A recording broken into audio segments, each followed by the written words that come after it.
Great to have you back for another episode of the Lead to Win podcast, a podcast focused on exploring strategies, mindsets, and stories behind successful leadership and personal development.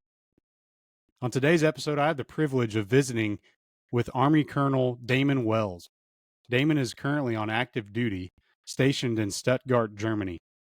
Over a 28-year Army career, he served as commander at the battery, battalion, and brigade level, and as a staff officer in positions as an instructor at West Point Military Academy, director of the Commander's Planning Group, and director of Multidomain Effects in Kuwait. He's deployed to combat 3 times, twice to Iraq and once to Afghanistan. During his 28 years of service, he felt the most fulfilled while he solved the most complex problems and invested time to develop junior leaders. Near the end of his military career, Damon is following his passion and laying the groundwork for a new career, leadership coaching. Today we will dive into Damon's P4 Teambuilding Framework and how you can use it to positively impact the people you lead. I'm stoked for this one today, and I hope you enjoy it. Let's do it.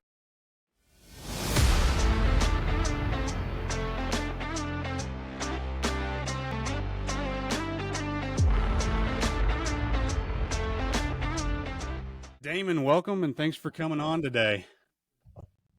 Bo, it is certainly my pleasure to be here. I'm really excited to talk to you today.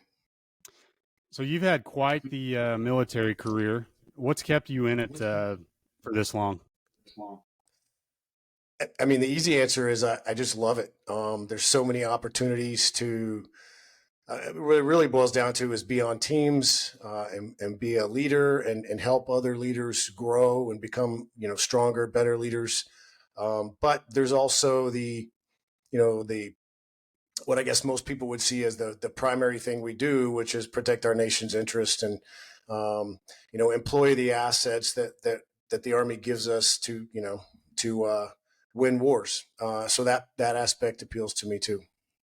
Yeah, very admirable. And, I want to thank you for your service. And that's 28 years is a long time doing anything. So yeah, for sure. It's funny how it flies by. Yeah, absolutely. What are some key leadership principles from your military experience that, maybe could apply to all industries? That's a fairly easy question because I've been thinking about leadership. I mean, it's, leadership, the Army is a leader-heavy organization, as is any military, and it's generally very hierarchical.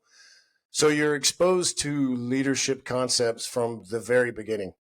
So it's kind of repeated, and you're inculcated in this sort of environment. So leadership is always kind of something you're thinking about.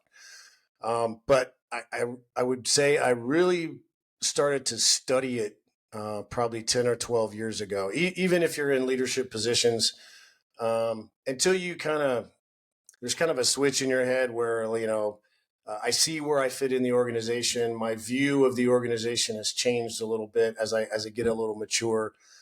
So that switch didn't switch on for me till about, I guess, halfway through, maybe a little sooner than that. But so started to study it at some point, and then became just fascinated by the psychology of it, by the biology of it.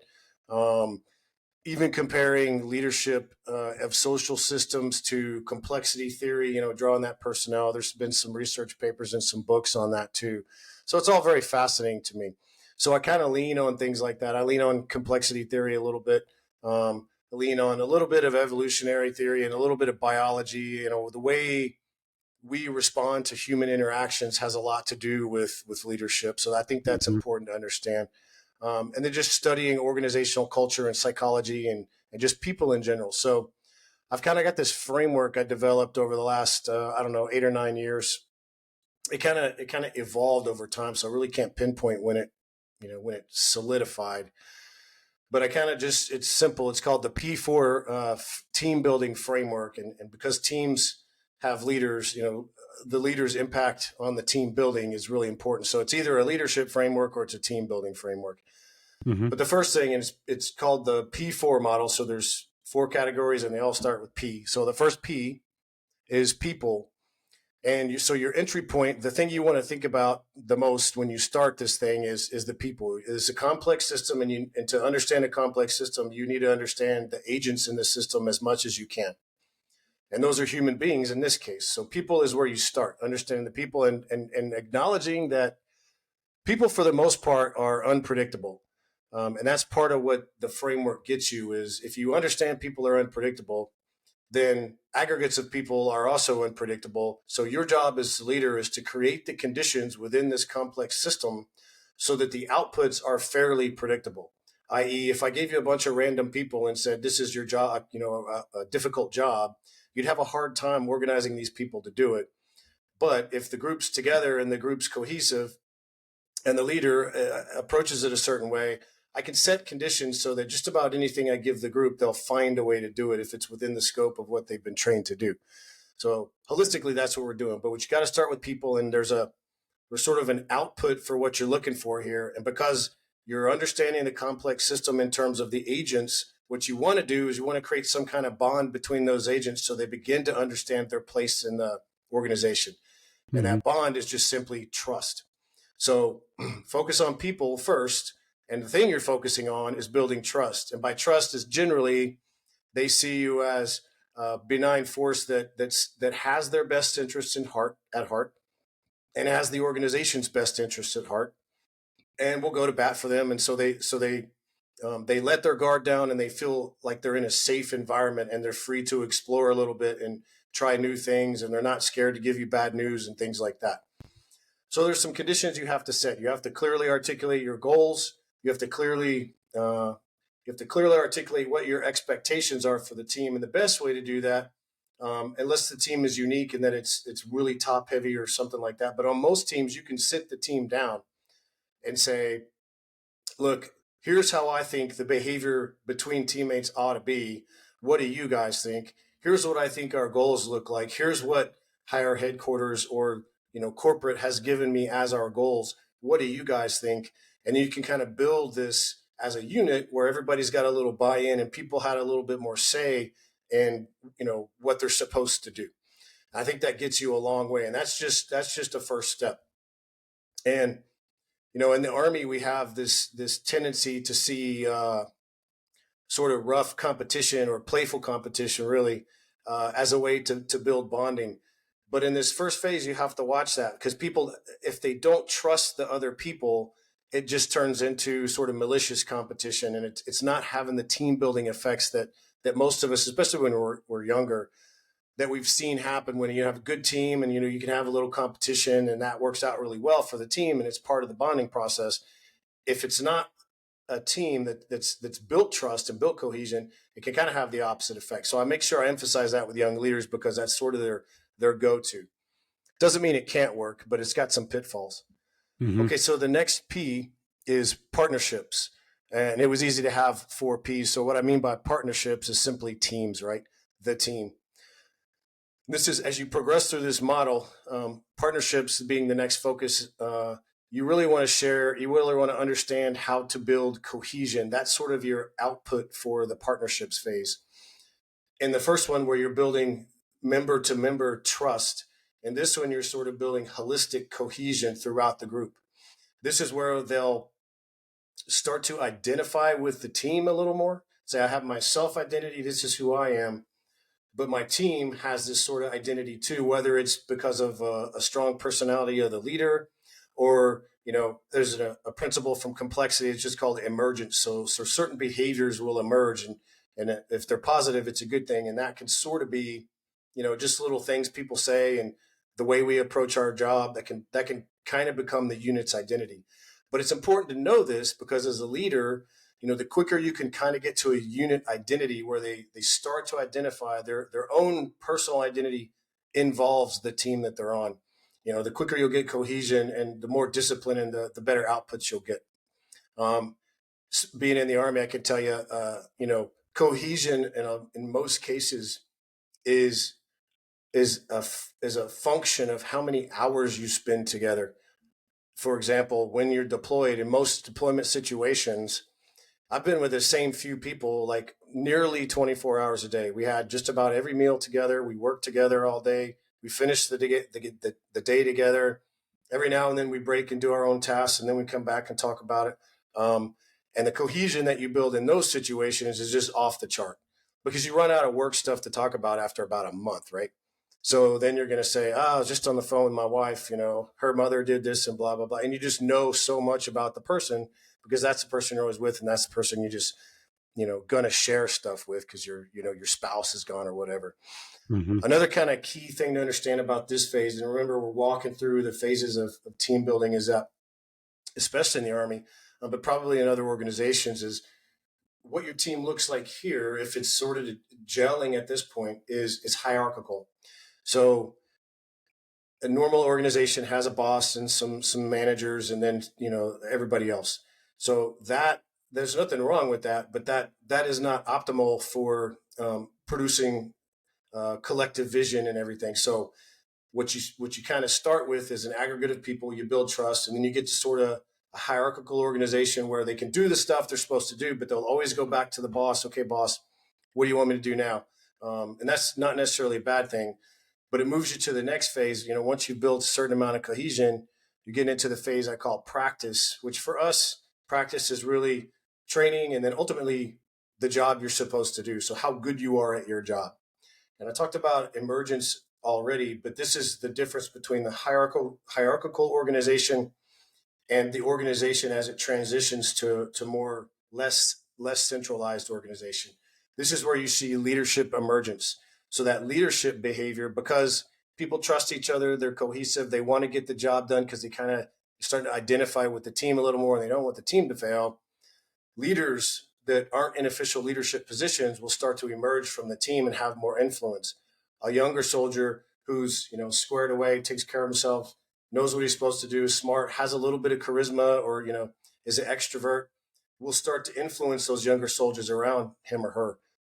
So you have informal leaders that start to pop up, which means that the formal leaders can kind of ease to the background and focus on different problems that they won't have to worry about anymore. This is where you develop a competence level that's unattainable in a team that's not cohesive. A cohesive team, they can read each other really well, so they are very confident in what that person has to do, to the point that I can intuit to some extent he's probably not going to be able to finish that task because I know how long he's going to take to finish this task. I'm going to go over there and ask him, hey, do you want my help to do that? And then the productivity of the team is just better. This is also the phase where friendly competition has a positive effect on the team because now they are the team. You're whatever 50-50. Like I'm myself, but when I'm gone, I still think about my teammates. I still think about I'm part of this team. I identify with the alligators or the bumblebees or whatever you call yourself. No Army unit would call itself the bumblebees, by the way. And then finally, the last P is purpose, and this is sort of the pinnacle where everybody feels like they know why they're there for the team. They feel valued. They understand that if they're not there, somebody else will do their job, but they don't want to do that to their team. So they make sure they're there on time, doing the right things to the right standard, so that they're not creating more work for their teammates. When they're off duty, their behavior reflects their respect for their teammates, in that I'm less likely to get myself in trouble when I'm off duty because I don't want it to look badly on the team. It'll hurt the team. And this is where the actual leaders, I don't want to say have less to do, but it's less direct leadership and more sort of guidance, lead by intent, make sure everybody understands the strategy. And then people just start picking up the pieces and they move and they coordinate with each other. And it's actually really hard to get to. It takes generally some process of screening through people, because it doesn't take too many people to sort of add either a toxicity or some sort of bad ingredient to the mix where this becomes hard. But if you've got the same people and they're on board and they seem to be going through these phases, you can get there. But this is where you want to be in any kind of unit, where leaders don't have to really do much. They can just steer the boat while everybody's comfortable doing their job. Mm-hmm. Now, the last thing is I talked about this like it's a process, but in any organization, just like the Army, people are coming in and out of this organization constantly. And at some point, you're going to be the new person in the organization. So, first thing to think about is yes, it's cyclical, but there's always people entering the cycle. So, your team may be at a very high level, but when you get a new person, how do you treat that new person? Do they build trust right away? Or do you make it hard for them to kind of bond with the team because they feel like an outsider? So that's a big deal in the Army because we do go through a lot of people. Every year we're recycling about 30% of our population. Mm-hmm. So it's cyclical in that way, but it's also just a continuous model that you kind of have to always understand. As a leader, am I pushing the model in the right direction? Am I doing nothing and letting it kind of stand stagnant, or am I pushing it backwards? So that's the P4 model. Yeah, there's a ton of stuff packed into that for sure. I found it kind of interesting that, when a lot of people talk about purpose, that's kind of a prerequisite in people's minds. But you have it as the fourth thing through this cycle. Can you explain that a little bit? Like, is there a difference between the kind of purpose you're talking about and maybe somebody's why or just purpose for what they do? Yeah, for sure. So, and great point. So I can have a purpose on why I joined the Army. I can be patriotic, X, Y, and Z, tons of reasons why people join the Army. So broadly, that's their purpose, why they're there. The purpose as a part of how they fit into that smaller team will be different from that. Will look different from that. It's not because they're patriotic. It's because I understand my role in this team right here. This team has given me a certain amount of drive that I would think exceeds my original purpose or my original why I'm here. Both are important. You've got to have some sort of, answer the question of why am I here? Why am I in the Army broadly? But at the same time, this sort of in-state purpose is really applicable to the smaller team that you're on, and that's what bonds you to the team and keeps you an important part of the team, so that you keep moving the team forward and you do the right things for the team. But I suppose they're both related. Yeah. I think about, do you think that cohesion of the team and the, maybe the day-to-day objectives, do you think that develops that purpose, or does the purpose develop those other things? No, the cohesion definitely plays a part. Part of your purpose could be that you just really like the team you're on, or you really like what the team does. You respect the leaders of the team. That certainly ties back to cohesion. Cohesion sort of, I think the original purpose is sort of your almost logic on why you're doing this, and then the ultimate purpose is your emotional connection. So if you haven't gone through the trust building and the cohesion building, then you might lack that emotional connection to the team. The best teams I've been on are never anything other than, and different teams, right? Different doing missions, either deploying or not deploying. But the ones I've really enjoyed and the ones I try to model the way I lead are the teams that I enjoyed the people, that I really got along with the people, that I respected them. I'm like, hey, if I've got to do something for that guy to make sure we succeed, it's no skin off my back. I happily do it. So you have sort of a entry level purpose, and then you have your ultimate purpose on what keeps you bonded to this team. And definitely cohesion is a stepping stone to get there. When I think about potential barriers to cohesion, and this is a pretty silly question, but what if you don't like somebody on your team? What effect does that have on the cohesion of the team as a whole? Great question, because that's going to happen, right? Yep. Yeah, I would say you gotta understand your reasons for not liking that person, right? So this is where you get into a little bit of the biology. So there's generally a reason. Either they, in easy terms, they rub you the wrong way. You don't like the way they think, whatever.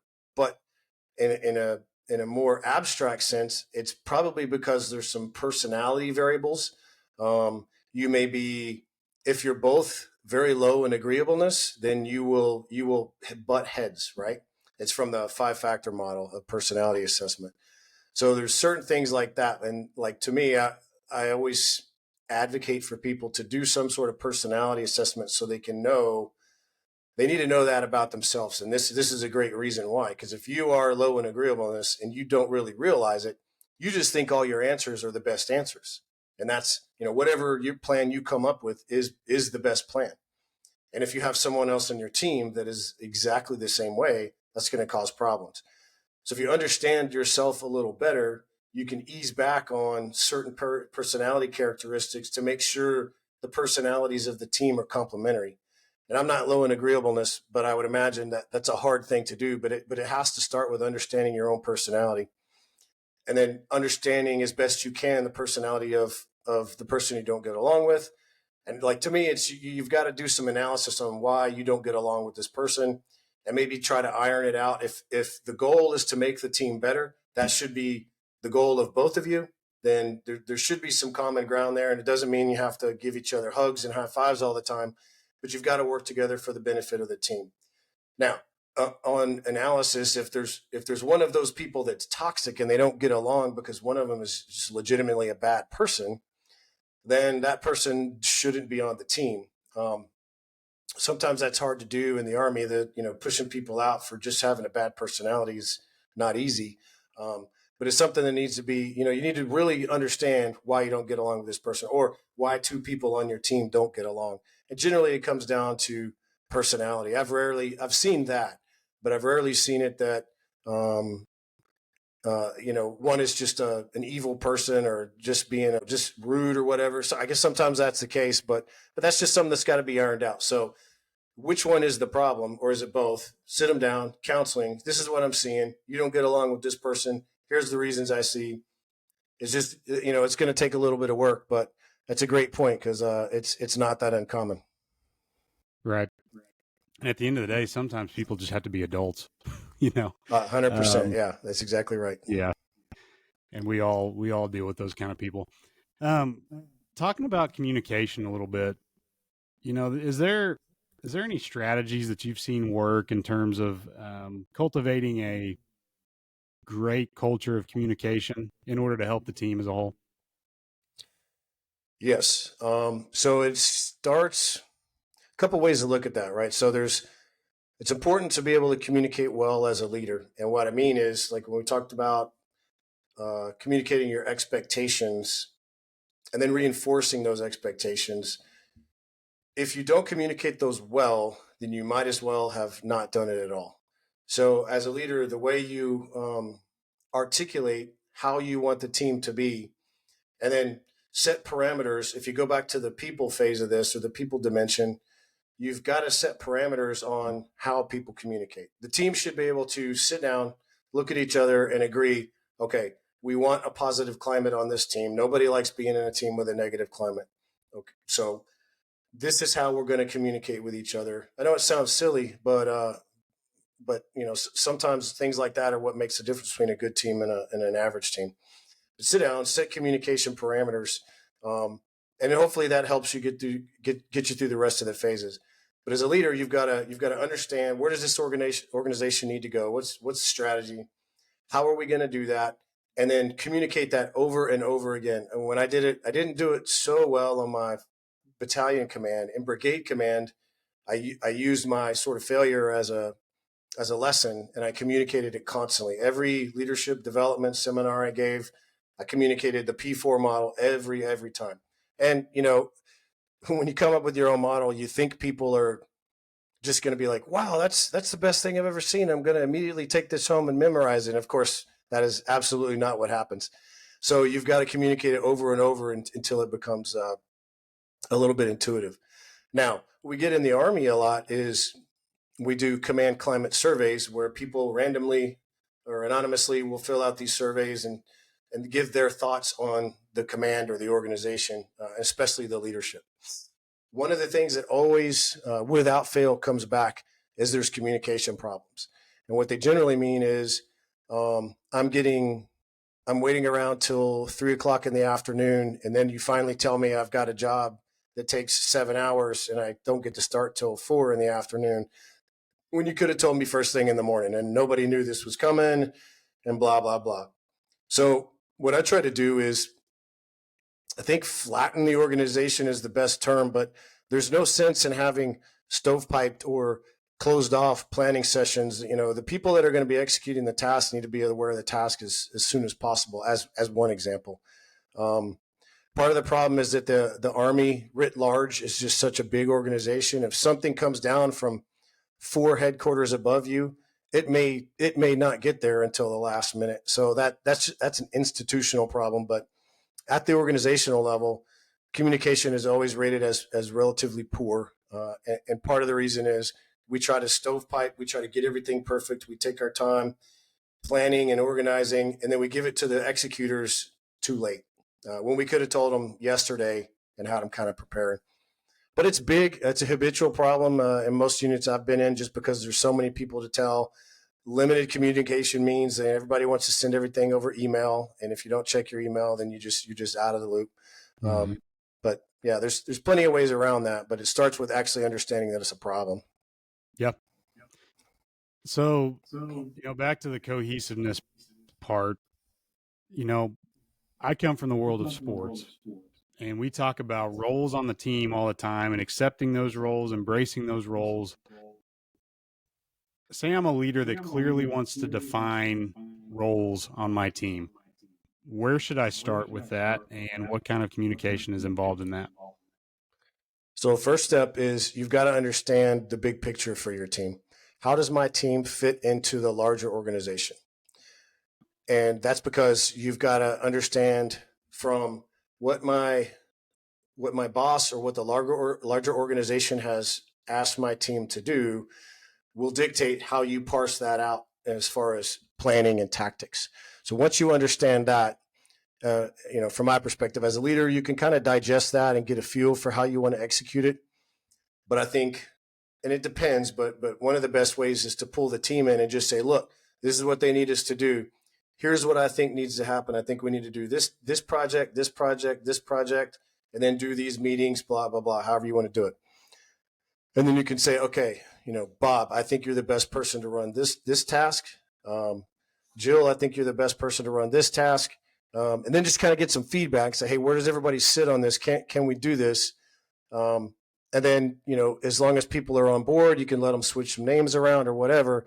But you can build from a vision, from a strategy, all the way down to individual tactics and daily outputs. If you just kind of just map this stuff out, just build a framework, get people's buy-in so that they understand, where do I fit into the big picture? And if I'm in charge of this little thing over here and it fails, then I understand what the bigger impacts are on the organization or the institution. Yeah. How much do you discuss strengths and weaknesses when you're trying to figure out the roles for each person, whether that's individually or in front of the group? How much do you discuss strengths and weaknesses? A lot. So like I said, I like studying personality and how personality affects your performance. I typically use the 5-factor model. There's other models. So where you fall on the 5 factors of the 5-factor model will dictate kind of where your strengths are. So I took a little while to understand that and study myself so that I could see that, I'm relatively low in conscientiousness. That's why I'm bad at keeping my own calendar. That's why I'm bad at following checklists and doing things by the book, because I have a personality characteristic that just doesn't make that appealing to me. So that's how I articulate, as soon as I can, I articulate that stuff to my team. Look, I'm bad at this stuff. You are going to have to help me do this. And if you need me to do something, because we, in the Army, there's little things like certifications or training you have to do that are online. I welcome one of my teammates, come on in. If you need me to do it, you have to come in and tell me, hey, sir, I need you to do this right now. And I'm good with that, because I'm making sure that I don't, my personality characteristics don't let me fail by having my teammates help me out.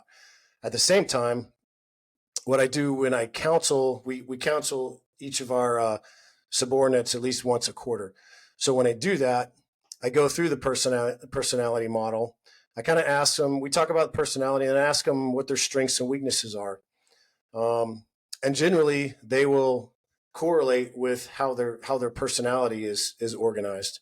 And I think the reason that is if you can do something that you're organized for. I'm more creative on the openness scale. So if as a leader, if you give me projects that are sort of loose and open ended and say, come up with something interesting on this, or you don't even have to do that. I'm going to do it regardless. That's generally what I do in my last jobs. Then I'll be good because that's my passion. I'll put mental energy in it, and it won't feel like it's work, and it's fun for me, and I'll come up with something great. If you say, hey, every day I want you to follow this checklist of things to do, I'll fail at that. Well, I won't fail. It takes more work, and it's not at all appealing to me. Where some people are very good at that, they're high in conscientiousness, they're relatively low in openness, and they're very. My wife's like that, very comfortable following checklists, which is fine. No, there's no good or bad. It's just personalities are arranged a certain way, and to me, that's where your strengths and weaknesses come from. And the sooner you can get someone to sort of think about that and acknowledge their own personality, what they might be good at, where they might want to put most of their energy, and the things they're not so good at, either make sure you don't fail at those. But at some point, if you want to be kind of optimal leader, you've got to address your weaknesses too. You got to just say, okay, either I've got to fight through the things like me, checklist calendars, either I've got to just fight through those things and make sure that I'm doing them. Or I've got to arrange the team so that the people with these strengths, the people with more creativity drive, I'm giving these projects to. The people with high in conscientiousness, I'm giving these projects to. Unfortunately, in the Army, it's not that easy because it's just everybody's got a job, so it's a little harder to do. But the bigger staffs you get on, you can kind of parse out the taskings like that.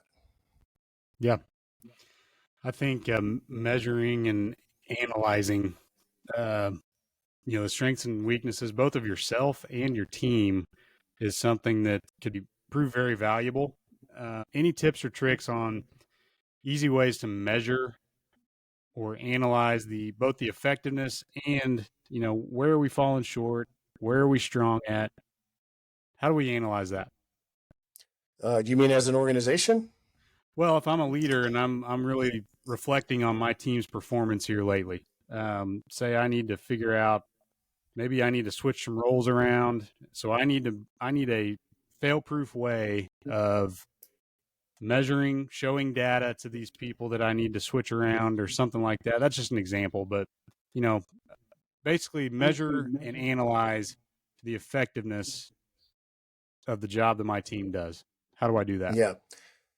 So you can do it a couple ways. So in the Army, we generally have individual level training. Then we have sort of small collective training.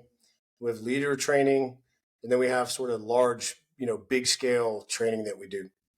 So the reason behind that is so generally it's progressive, so that you polish up on your individual skills and you do the smaller stuff, and it builds up to the bigger thing. So along the way, the whoever the leader is, whether it's a battalion commander, brigade commander, you're not necessarily involved in the small unit type stuff because you have no role there. It's a small unit. So going to kind of look at, how is that team performing? How are they doing the required task? And at that level, it's relatively kind of checklist tasks. It's operating computers and doing that stuff. So one way is you can kind of you can do the analysis of their performance in the small level task. As you progress through the training, then those small collective groups come together and form the larger collective group and do training that way. So when we do our very large events, I guess the answer is, and I'll qualify it, but the answer is someone in a senior position with a lot of experience is watching and will kind of give you that feedback on, for the Army, there's always metrics by which we're measured on how we're doing, whether it's, a very large core level simulated exercise, or it's a platoon level live fire exercise. There's always standards. The standards are known before you go do the training. And there's generally either a team of fairly senior non-commissioned officers and officers that are with you, giving you feedback, and then conducting AARs with you and letting you kind of chew on the things you did well, the things you did poorly, figuring out how you're going to get better. But generally, there's some cases it's maybe it's just me. It's just the commander coming in and saying, kind of watching and figuring out, is this team where they should be? Is it because this person doesn't know how to do their job, or is it because they don't, as a group, they don't collectively understand their job? That's sort of the Army approach. If you're talking organizationally, maybe the metrics are a little harder in an organization, because I don't think everything they do is a measurable statistic. But you got to look at how productive is the organization. It should be fairly, as long as the leader's perceptive, fairly easy to kind of hone in on where the sort of the gaps or the breaks are that are holding the organization back. But I guess, if you're not looking for that stuff, then you probably won't see it till it's too late. Ultimately, sales numbers and things like that are a decent indicator, but those are kind of large scale. One thing we do that I think is beneficial in the Army is we do, like I said, the quarterly counseling. So getting someone's feedback about how much they like their job, or how well they feel like they're integrating into the company, how well they think they're doing their job, and then how well the boss thinks they're doing the job, I think goes a long way. And like I said, we did that every quarter. It does eat up quite a bit of time, but I find that it's really beneficial for the people getting counseled. It's also beneficial for the boss, because I need to hear, if you're not comfortable with your job and you don't think you're doing it well, and your supervisor agrees, maybe there's something that needs to be changed here. Maybe this is not the right job for you. You're still good, just need to switch jobs. Could be a ton of stuff. It's kind of hard to quantify in a lot of cases. Yeah, there's black and white, and there's also gray areas in any organization. Yeah, for sure. Stuff. You mentioned it a little bit earlier, but I want to talk a little bit about that failure piece.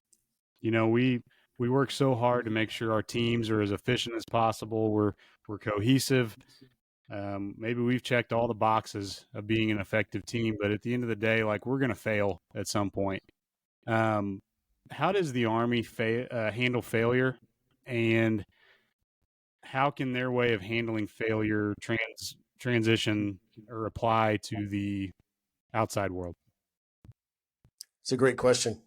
So as leaders, I don't want to say you have to get comfortable with failing, because you don't want to inadvertently encourage failing, but you have to understand that as you are learning as a leader, you will inevitably fail at some point, probably many times, and that's generally couched, unless someone was injured, hurt, killed, unless large amounts of money were abused or lost. Generally, it's taken as a learning opportunity, whether that's a young officer makes a bad call and it's not something that gets anybody injured. It's just was the wrong call. Generally taken as part of that AAR as a general learning point. So the benefit is, especially as a young officer, you have more senior non-commissioned officers with you, advising you all the time. So they can help you understand and put things in perspective. If you fail, or before you fail, they can say, hey, don't do that. That's a stupid idea. Here's what you should be doing to kind of keep you out of trouble. Now, organizationally, failure is not all that uncommon. We have to fight simulated scenarios against, great power competition adversaries, and we don't always win those. But, the exercise in itself is still valuable, in that we all did our job. Maybe it was the overall strategy that was wrong, or maybe we made some bad calls on what we thought the enemy was going to do, and that kind of set us back. But every training opportunity, whether you fail or succeed, is a valuable learning opportunity. And I wrote an article about that not too long ago. It's just part of being a leader. It's so hard to get everything right. And frankly, it stifles you if you're nervous to fail. You're probably your leadership capacity is going to be limited to some extent. And then organizationally, you got to just understand that, it's the Army, man. You don't always get to win. Sometimes you lose, and if you're smart, you're going to take that loss as a valuable learning point and go back and make sure you don't lose again. Mm-hmm. Yeah, that's good.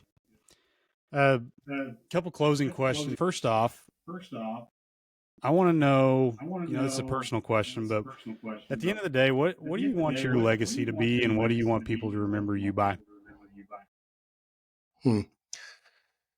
So I think,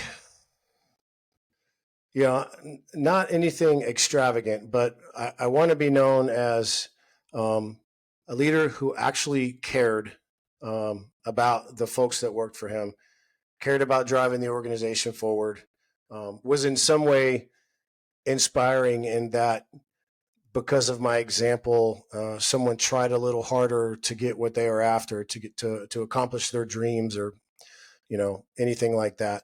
But that's really it. I just want people to see me as someone like I actually care, and I do.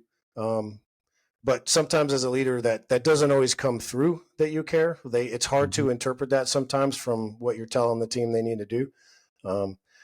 But like that would be the ultimate compliment to me. Hey, I thought the unit was great. I could really tell that you cared about the soldiers, and you cared about making sure the organization was cohesive and competent. That would mean a lot. Yeah. And that goes for any industry. I mean, leaders, if they show that they care about their people will care about them, and the organization as a whole will benefit from that. And I think that's good. So last question here. Where can my listeners find some of the work you do, leadership work? And, if they want more information on you, where can they find it? So you can go to summaryleadership.com. I've got lots of articles that I've written on there. I've got, you can go to Medium, Damon Wells on Medium, or Summary Leadership. Also, look for me on Substack. I'm on Facebook. Haven't done much on Instagram yet, but summaryleadership.com is probably where you want to start. Okay. Well, Damon, I appreciate you coming on today. I learned a lot of stuff, and I can definitely tell that over your career, there's been a lot of work put into this, and I look forward to seeing where your leadership coaching chapter of your life goes, and I look forward to following you from here on out. So thanks for joining me today. Yeah, thanks, Bo. This is really fun. I appreciate it. Thanks for listening to this episode of the Lead to Win podcast. If you're listening this week, make sure to drop a rating on whatever app you're listening on. I'd love to hear from listeners and make this podcast even more relevant to you. Also, make sure to follow the Lead to Win podcast on social media. We're on Facebook, X, Instagram, YouTube, and TikTok. Give us a follow and feel free to share the content.